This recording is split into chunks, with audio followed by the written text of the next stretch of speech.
Salut tout le monde, c'est Chloé Rousseau. Bienvenue sur ma chaîne, où l'on parle d'économie domestique, de nettoyage, de propreté de la maison et d'élimination des tâches. Pensez à vous abonner pour ne rien manquer.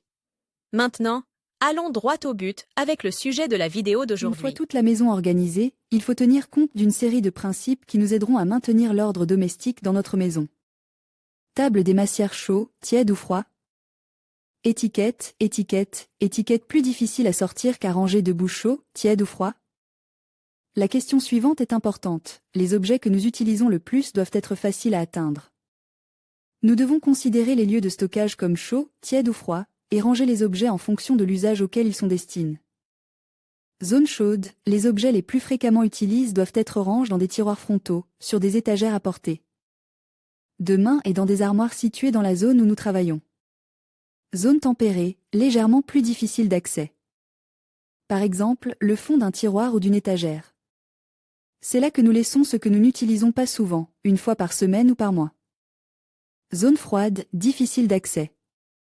Il faut une échelle ou adopter des positions compliquées sur les bras et les genoux. Ce sont les endroits où l'on met les choses que l'on n'utilise pas.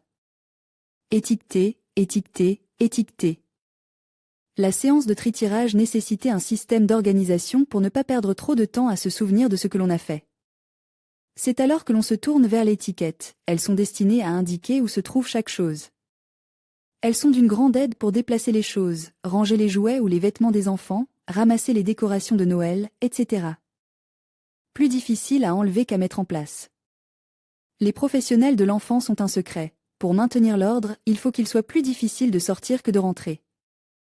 C'est ce qu'il faut faire, par exemple, en mettant les livres des enfants dans des boîtes en plastique. Pour les sortir, l'enfant devra regarder et tourner tous les livres jusqu'à ce qu'il trouve celui qu'il veut, mais pour les rangers, il n'aura qu'à les laisser dans la boîte. En position verticale. Pour les livres, les documents ou les dossiers, la position verticale est toujours préférable à la position horizontale, car cette dernière est une pile d'objets placés les uns sur les autres. La position verticale permet de mieux ordonner les choses et d'accéder plus facilement à ce dont on a besoin.